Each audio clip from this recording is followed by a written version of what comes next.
जय महामाई की जय। जय भगवान श्री रामकृष्ण देव की जय। जय स्वामी जी महाराज जी की जय।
शुरू करो।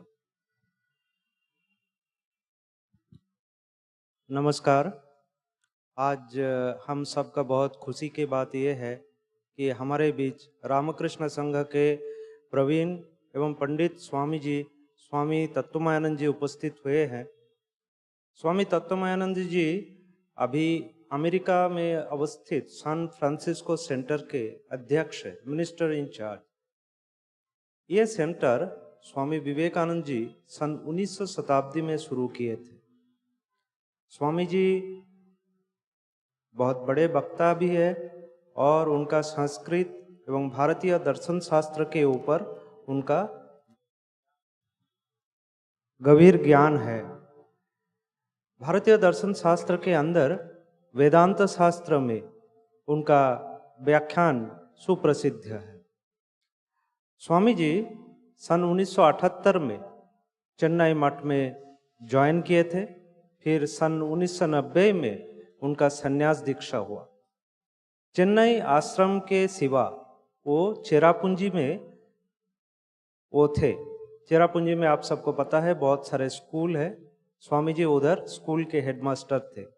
इसके बाद हमारे संघ के पब्लिकेशन सेंटर अद्वैत आश्रम कोलकाता में स्वामी जी बहुत दिन थे।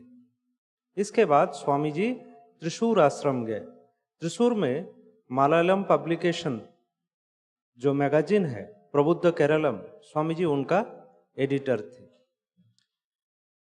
स्वामी जी सन 2012 साल में अमेरिका गए। 2012 में जाने के पहले वो ब्रह्मचारी ट्रेनिंग सेंटर के आचार्य थे। हम जब ट्रेनिंग सेंटर गए थे तो स्वामी जी हम सबका क्लास लेते थे, आचार्य शास्त्र व्याख्यान करते थे। इवन मैं जब त्रिशूर में था उस समय स्वामी जी उस समय उधर थे और हम सब छोटे ब्रह्मचारियों को ये आध्यात्म रास्ते में आगे जाने के लिए साधन मार्ग बताते थे एवं हम सबको प्रोत्साहित करते थे। तो स्वामी जी आज defining our Indian identity Swami Vivekananda's perspective, इस विषय के ऊपर स्वामी जी विचार रखेंगे। Swami ji.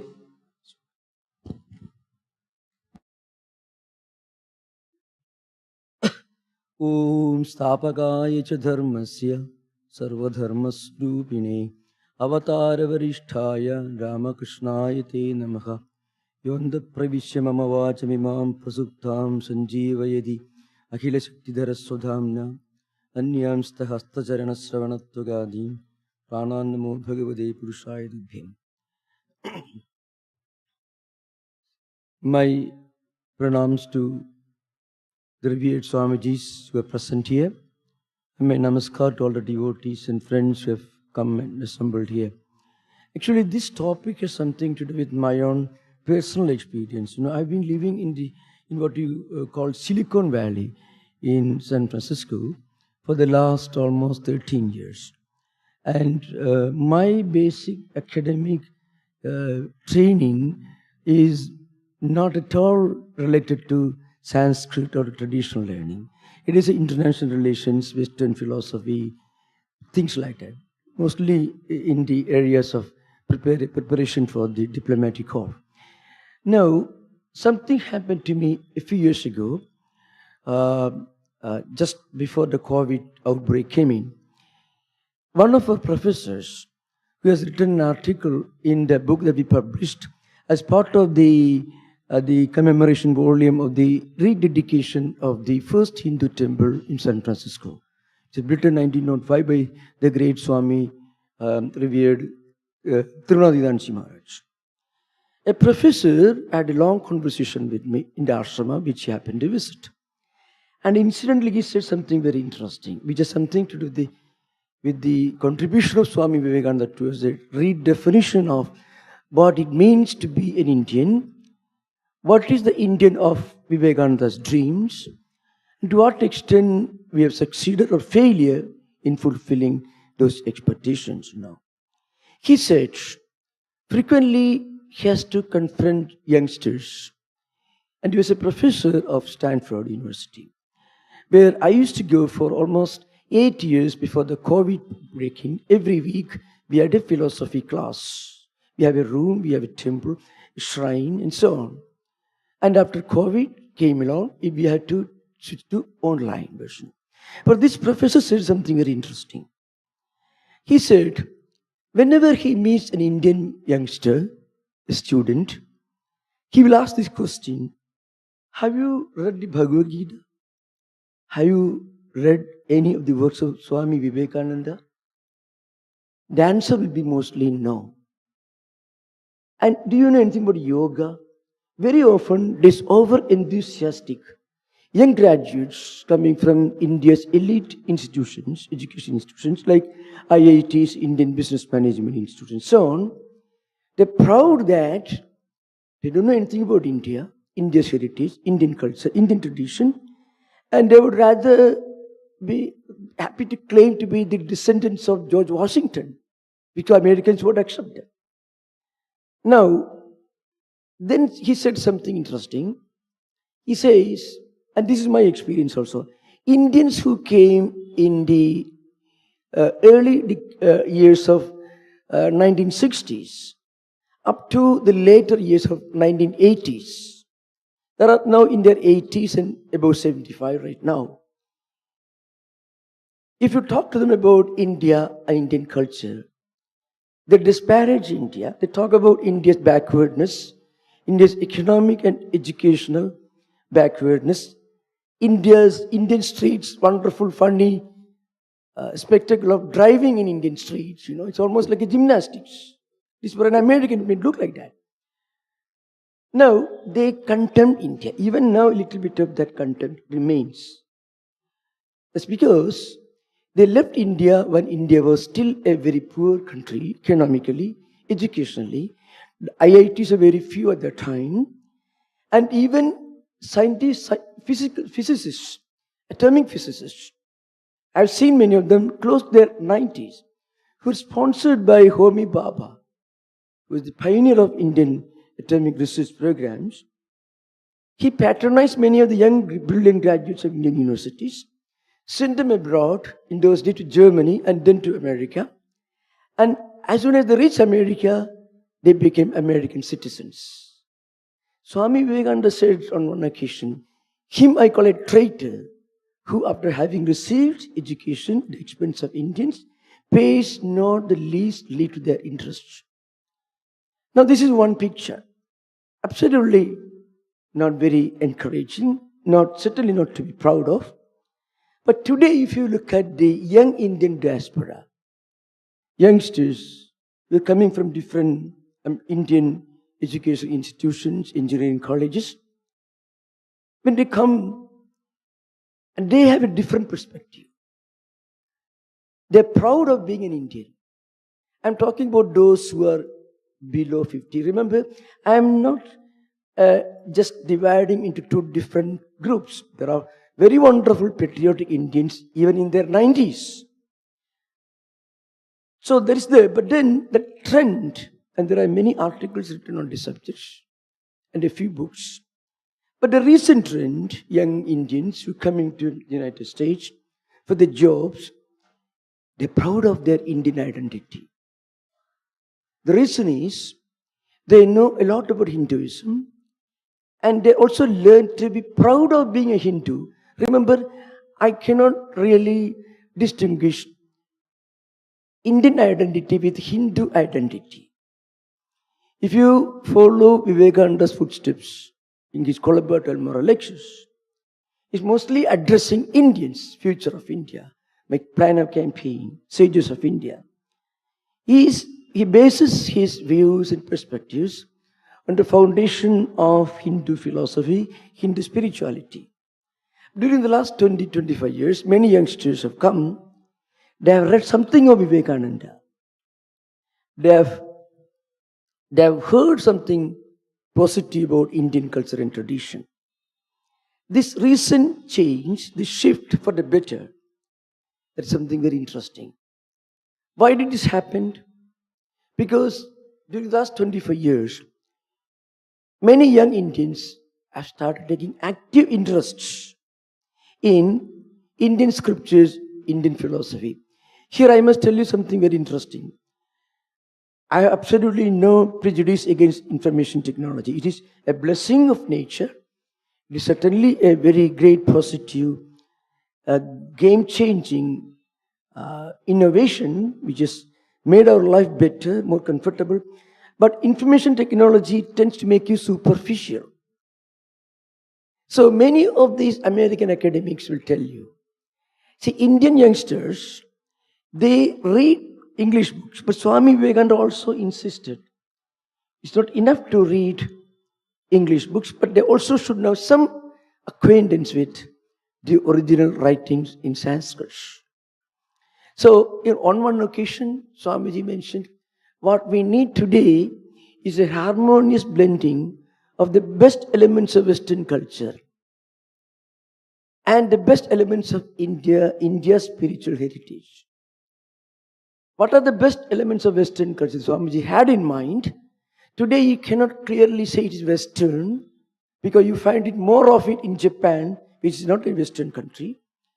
So what Vivekananda meant by the Occidental, the positive values, remember only the positive values, not the negative values, of Occidental culture is organizational efficiency, leadership skill, dignity of labor, punctuality, professionalism, innovation, and a scientific temper, constant effort to go forward, and an ability to come together for a common cause, for a higher goal. This is an area where Indians have to sit at the feet of the Westerners. We have everything else. Our Indian youngsters are now leading many of the top companies in the Silicon Valley, where I'm coming from. And many of them do have connections. Every year, we used to have online programs organized by the Indian Consulate Office in San Francisco. Young entrepreneurs, remember, below 30, in their late 20s, they are as good as Bill Gates. They are not as big in terms of economic turnout or the size of the company. They are not billionaires, but they are as efficient, as innovative, as professional as any of the best American or Western business captains of industry. But they also have a sense of their Indian identity. What are the positive aspects of Indian identity? In modern times, Swamiji said this more than 120, 30 years ago. Swamiji didn't want us to read today's world through what he wrote 120, 30 years ago. He wanted us to be innovative, to learn more, and to reinterpret. So, there are certain great aspects of Indian culture. Family values, sanctity and sacredness of the institution of marriage, and then a sense of politeness and humility. Many of these great things which considered treasure house of Indian heritage. That could be the casualty if Indians blindly follow the Western values. Now, Swami Vivekananda's own perspectives on Indian identity evolved during his travels from Colombo to Almora. Actually, Sister Nivedita, in her introduction, a masterly introduction to the complete books, the first volume, she says 3 important elements constitute Vivekananda's personality and philosophy. Not only philosophy, personality. And that has something to do with what we ought to try to become. That has something to do with Vivekananda's own idea of a archetypal role model Indian. But the definition of Indian identity. So Sister Nivedita writes, Guru, motherland, and Eastern and Western education. These 2 elements constitute Vivekananda's teachings and personality. Guru, in a way, corresponds to Swamiji's training under Sri Ramakrishna. For more than 6 years as a disciple, Swamiji imbibed the essence of Indian culture and tradition and became its modern champion. And then Swamiji's travels in India. right from 1886, the year Sri Ramakrishna passed away, up to 1893. Swamiji traveled all over India as a parivrajaka. At that time, he came across many Indians. What were Indian Swamiji discovered, found out at that time? Not the proud Indians. Every educated Indian coming from any of the important presidency institutions like Bombay, Calcutta, and Madras presidencies, the elite colleges and universities. They were deliberately taught to feel ashamed of their Indian identity, to feel apologetic about being a Hindu, to look down upon everything. You can remember one of Sri Ramakrishna's one of his greatest household disciples, Keshav Chandra Sen, even had a Queen Victoria's picture right at the sitting room of his own building. That shows, and that is true all over India, especially among the so-called elite people. And unfortunately, what happened was, all these youngsters, their aspiration was somehow to study in these presidency institutions and then go abroad, which was not possible till the beginning of 20th century, to go to London, to go to Inner Temple to become a lawyer, barrister, or maybe an ICS officer. Even this Aravinda Ghosh himself was a classical example. His father didn't want him to learn this vulgar Indian values and send him to England. And he almost was trained to become some kind of a member of the House of Lords. Later he became, of course, a great patriot and he became sage. That's a different story. But the story tells you something about the kind of Indians the Swamiji came across. They did not know anything about India's culture and tradition. They did not know that India produced not only the greatest philosophers like Shankaracharya, Buddha, Sri Krishna, Rama, and Ramakrishna and Sri Ramakrishna, modern time, including Vivekananda, our own times. And even to our own times, India continues to produce sages and mystics. Not only that, India also produced great scientists, artists, musicians. In the Bay Area, you find great art academies where hundreds of Americans are learning classical Indian music, both Hindustani and also southern schools of classical music. Dance form, tabla, all that you find. Zakir Hussain is running a tabla academy, the music academy where Americans are learning all this. Now the point is, this is India's culture. The temple architecture that we use today is a continuation of the ancient temples that India built 3,000 years ago. How the Egyptians built the ancient pyramids, we don't know. But our tradition, our technology, our heritage continues to flow as an unbroken succession. Indians whom Swamiji had the misfortune to confront did not know anything of this.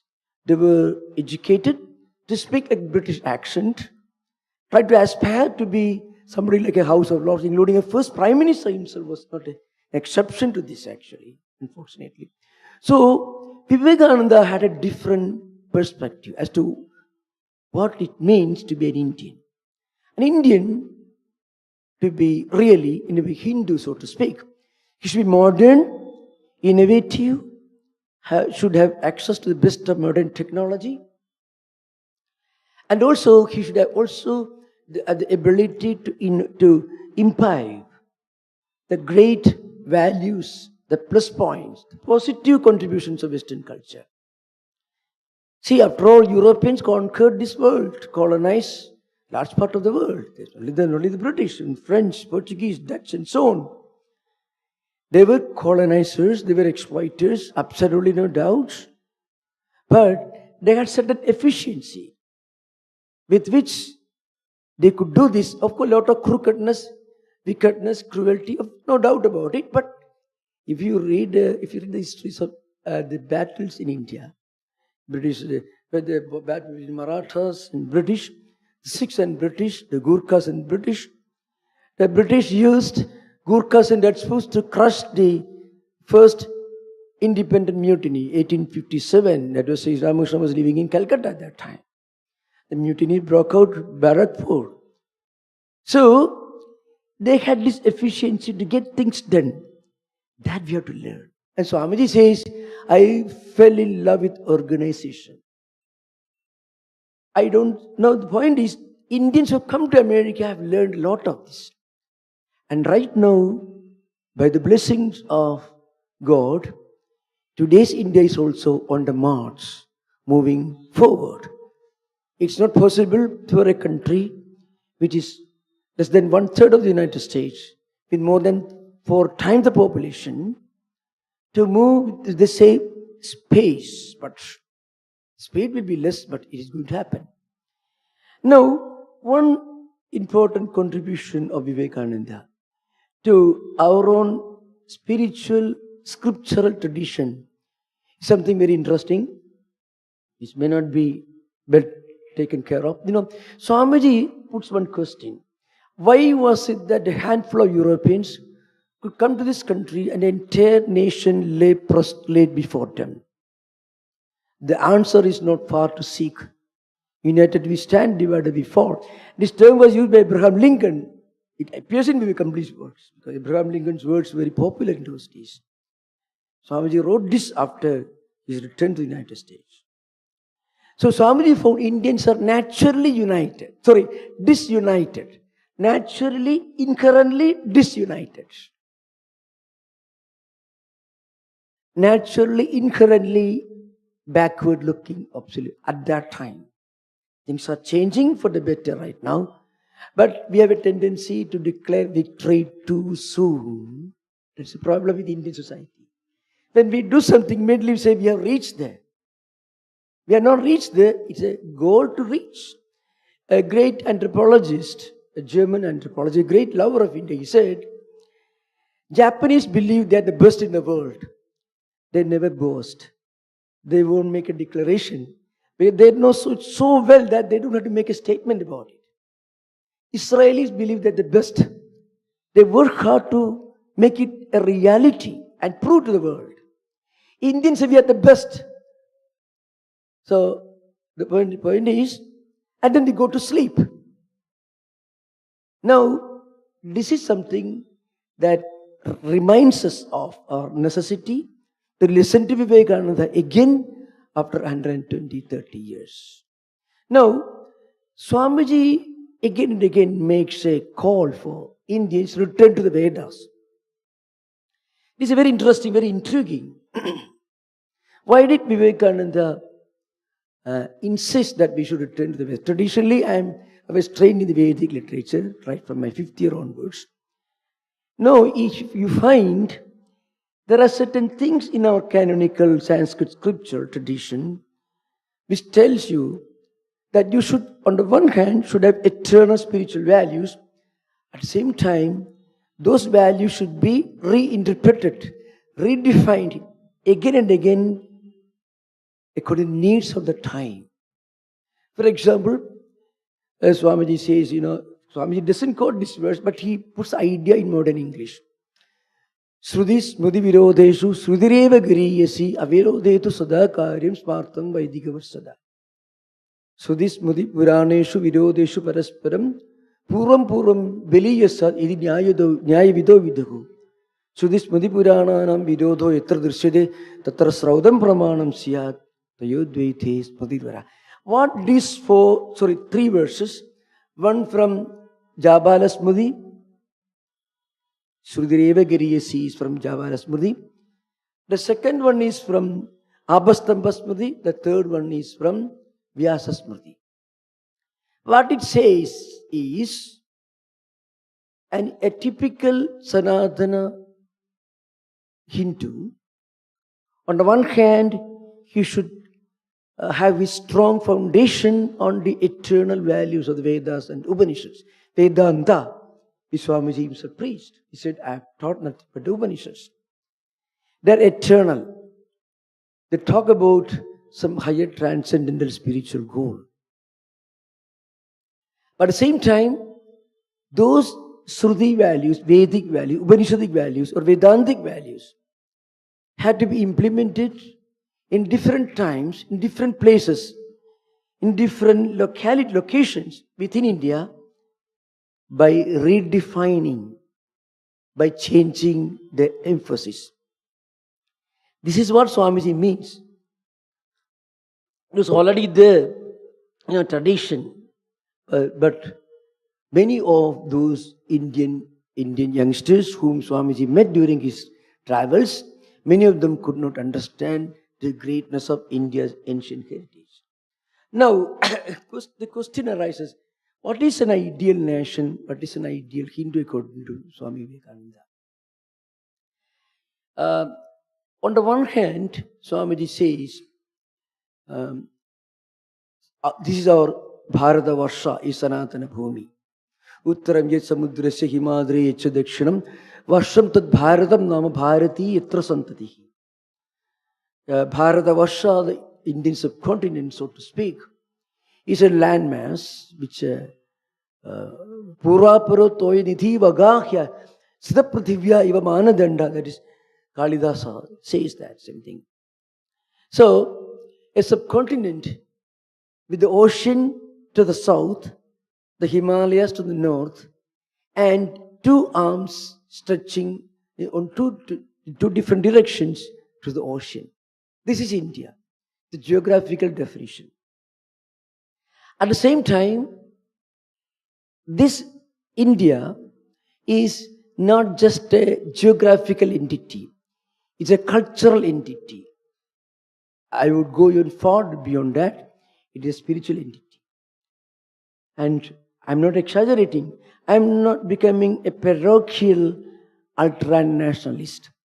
In the United States, when we had to give lectures, 45 minutes, 1 hour lecture, half an hour interaction, total 90 minutes. They ask questions. Swamiji is talking about the greatness of Indian Indian. Was Swamiji a nationalist? Like Hitler believed the Germans were the master race? Or the British? We are the Britons. They are very proud of their British identity. The French, these are all nations with strong national identities. In a very parochial manner. They don't consider this a spiritual entity, but a political, a social entity. Swamiji's love for India and Indian society was only a small part of his greater love for the entire humanity. This is a very important. Often it took a long time for me to convince many young American academics. When you quote Vivekananda, and then you have to remember, why did Swamiji concern so much about it? You have to remember, so it took a monk to remind Indians about the need to become economically prosperous. A monk is an all-renouncing monk. Long beard, begging bowl, rags, wearing rags, going all over the place, begging his food. The archetypal idea of a monk. The greatest monk of our own times had to tell Indians that poverty is not spirituality. Economic weakness is not austerity. Turning your face opposite direction, ignoring the problems of society around us is not spirituality. Atmano mokshartham jagat hidayecha. So jagat hida is an integral part of Atmano moksha.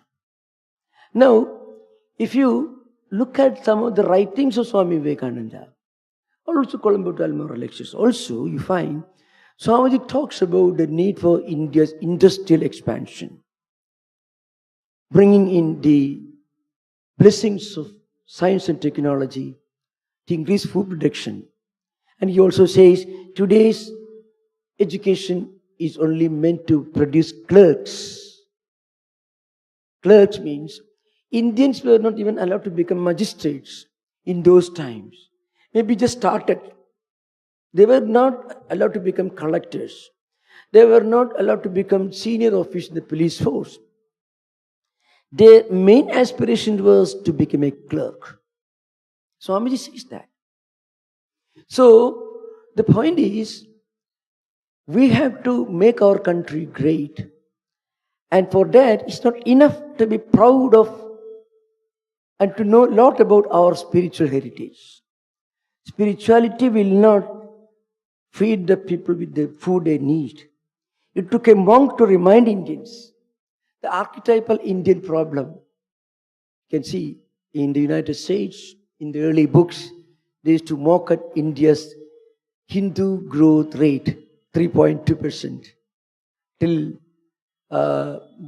this was mostly the case in the 70s and 60s, when this bank nationalization, this socialism, no foreign direct investment, no education, the total economic stagnation in the name of imported political diseases. So, the point is, Vivekananda said,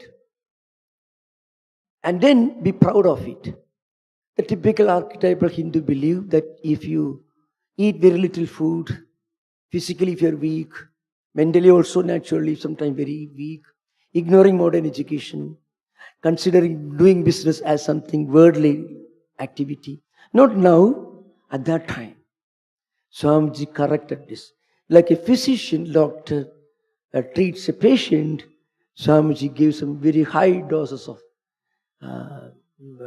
antibiotic trip, so to speak.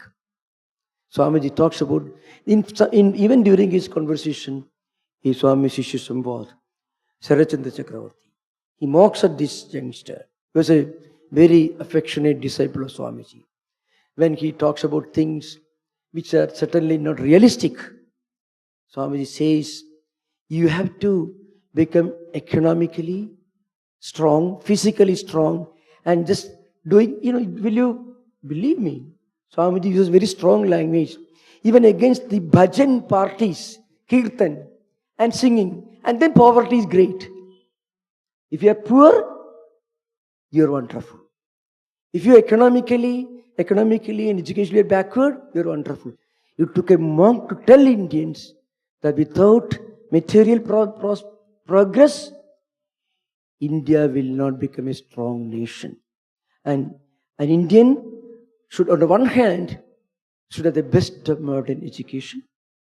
At the same time, his support and foundation should be on India's own eternal nation, eternal values.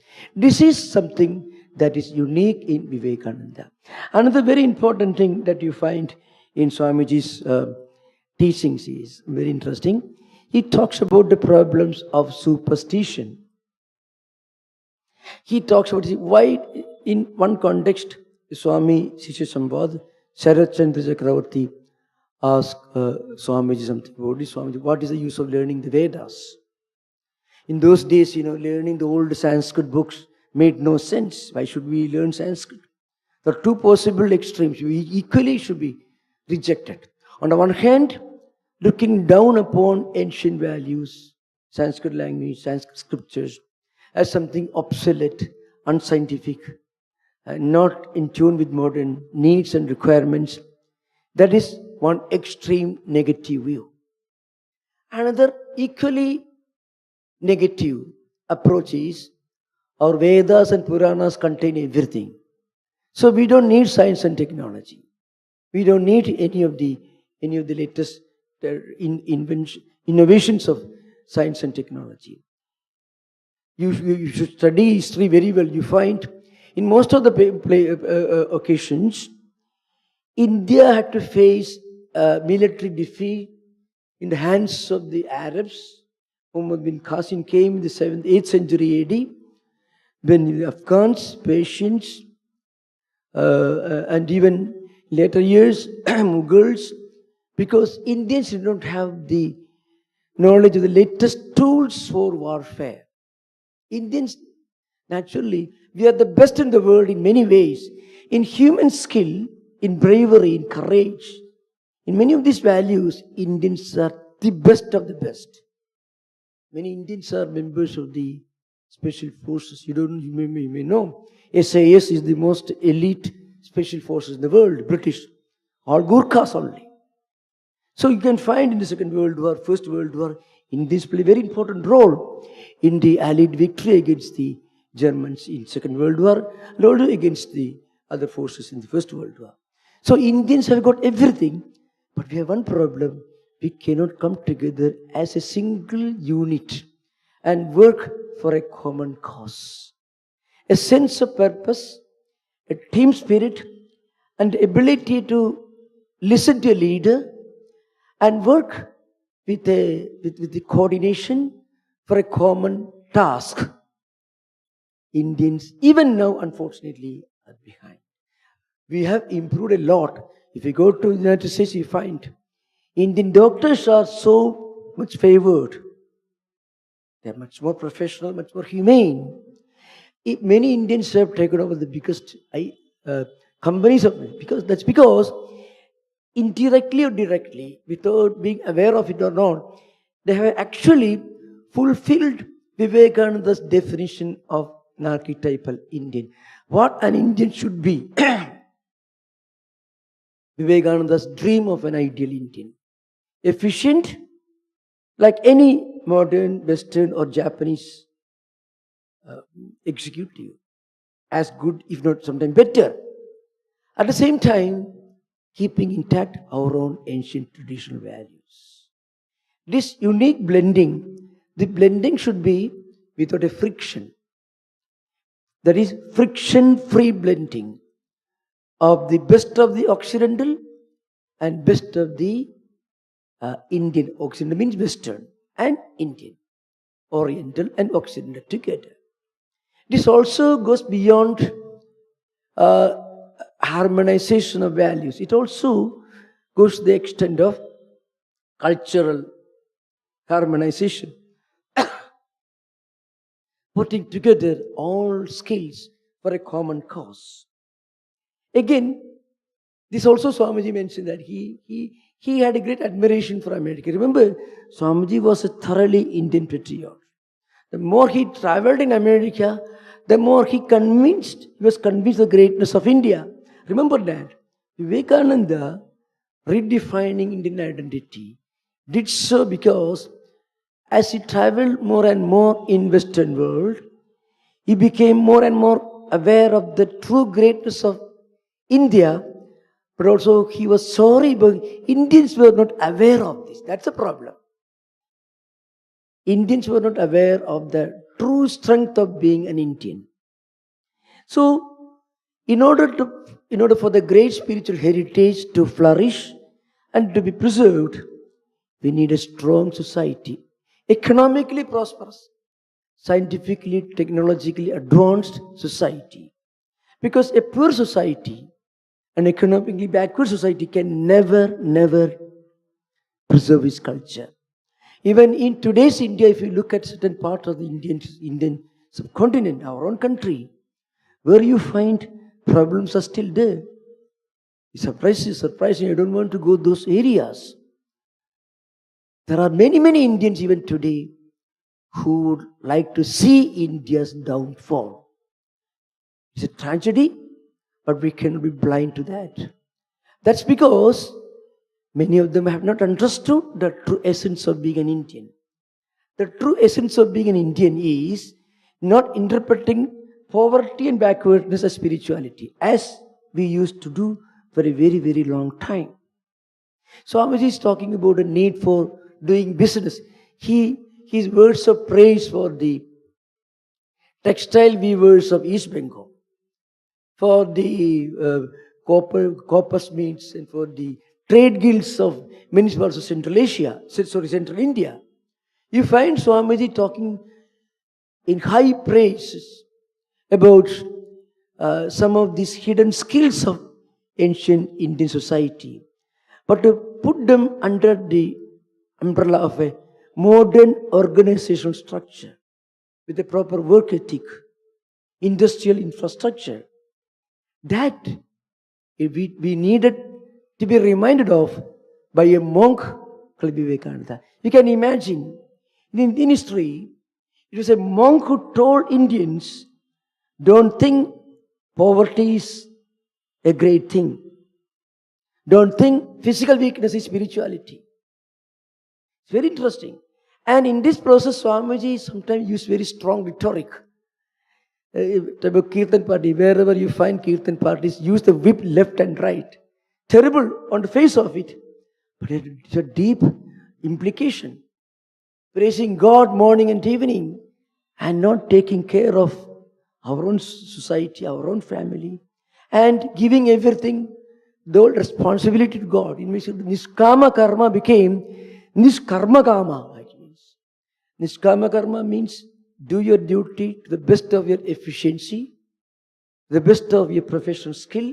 Saktaha karmanya vidyam soyadha kuruvanti bharata kuryan vidwan tatha asaktaha chigishuloka sangram. Gita says. So you should do everything with the total efficiency and effectiveness, with leadership skills, modern techniques, at the same time with a sense of detachment, which means a spiritual principle. This is what a typical Indian should do. Instead of that, what happened, maybe historically speaking, according to many anthropologists, both Eastern and Western, it was the influence of Jainism which actually infiltrated in Hindu body politic and caused this Sishasana, means misinterpretation of true spirituality and religion. If you are poor, you are spiritual. You are very austere. You should not do business. You should not use modern means for production and distribution because it's all worldliness. There is a strong statement in Vivekananda. The day when he used the word, Sanskrit word, Grihasthas started practicing renunciation and yoga, the faith of Hinduism was sealed. The day when Grihasthas started practicing renunciation and yoga, the faith of India was sealed. This may be very confusing to many people who don't know the pulse of Indian history. See, Grihasthas, for example, have a duty and responsibility to produce wealth and to use latest tools of industrialization, technology, innovation. It is impossible. Manusmriti says, Tasmat Trayopya Samino Jnanena Annena Chanudam Grihasthena Iva Dharinde Tasmat Jesthasami Grihi. Smritikara says, Jesthasami means the eldest member of the 4 ashramas is Grihasthasami, household. Because householder supports economically and many other ways, both sannyasins, brahmacharis and vanaprasthis. Vanaprasthis don't make money, sannyasins do not, brahmacharis also they study. So householder should use all their skills, efficiency to produce wealth for their family, for the country and for society. In Shankaracharya's commentary in the Taittiriya Krishna Yajurveda, Kushala na pramadidavyam atma samvirakshanarthat karmanaha na pramadidavyam. There is a convocation address in the Taittiriya Upanishad, Vedamanuchyacharyo and Devasena Manishasti Satyam Vada Dharmanchara, etc. Bhute na pramadidavyam. Then Kushala na pramadidavyam atma samvirakshanarthat karmanaha na pramadidavyam. It's an instruction given to young students who has finished the Vedic education who are going to become householders. You should not be indifferent or lazy or unattentive in taking care of your own needs, society's needs and the family's needs.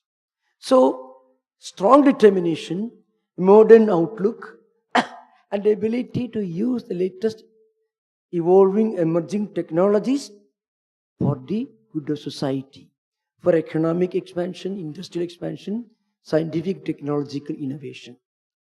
This is necessary if Indian spirituality had to be preserved. Without a strong, economically advanced society, no dharma, no samskara, no spirituality can live for a long time, especially in modern times. You know, Sanatana Dharma. Sanatanaschāso dharmasya Sanatana Dharma. Sanatanam karodi di Sanatana Dharma. There are different ways of samastapada, samasa techniques used in interpreting Sanatana Dharma. What it means is a dharma which makes you Sanatana eternal when you practice it, that is Sanatana Dharma. Or a dharma which is dharma and also eternal. True. But in modern times, Swamiji had to come in 19th century and tell us, don't think poverty is a great thing. You can imagine, Sri Ramakrishna himself did this. He inaugurated this process.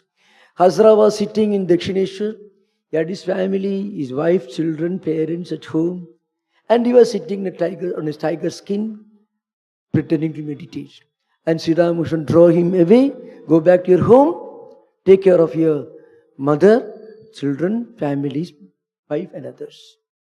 So, point is, Swamiji says, the day when Grihastha started practicing yoga and renunciation, what is the secret of the statement? Swami Vivekananda must have understood. There was some kind of a misconception, strong misconception, deep-rooted misconception, which has entered Hindu body politic, that if we want to be spiritual, we should totally neglect the world. We should totally ignore all worldly obligations. Now, if you read Bhagavad Gita, in the 4th chapter, the beginning, Imam Vivasade Yogam Proktavanakhamavayam Vivaswan Manave Praha Manuksha Kavya Bravit Evam Parampara Praptam Imam Rajasya Vidhu Sakale Nahamahata Yogo Nashta Parantava.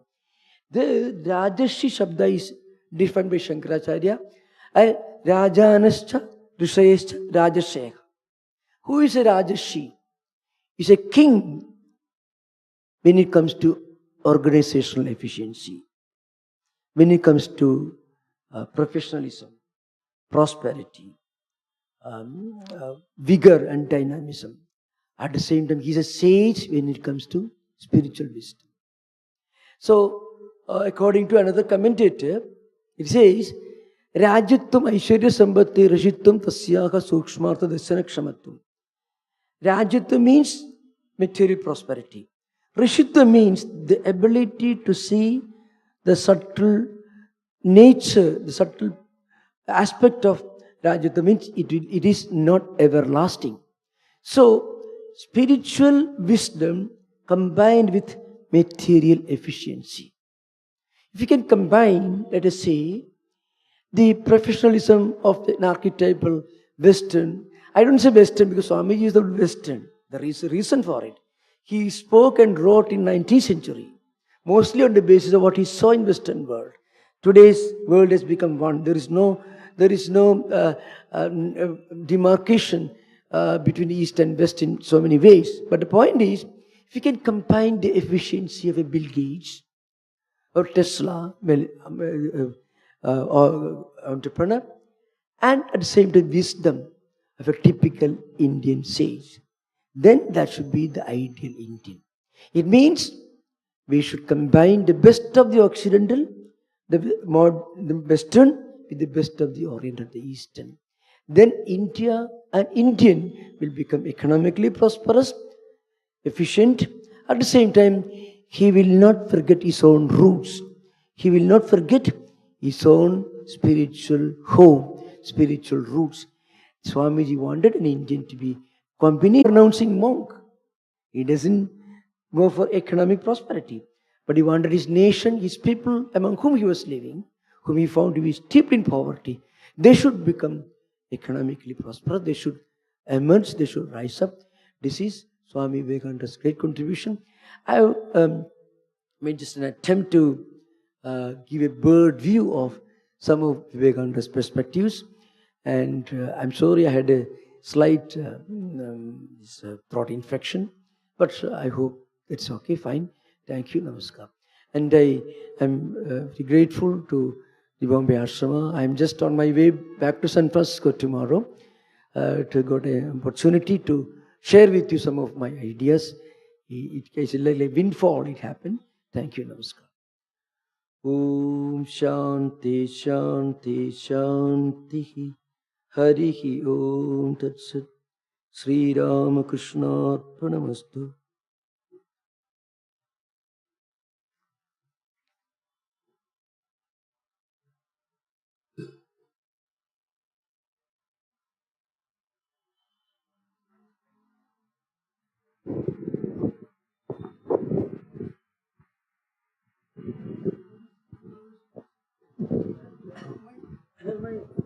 Yes.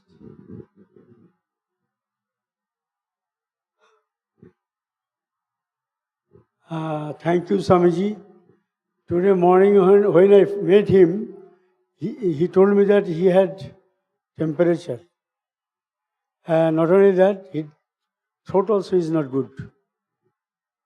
So then I suggested, if you want, we can cancel your lecture.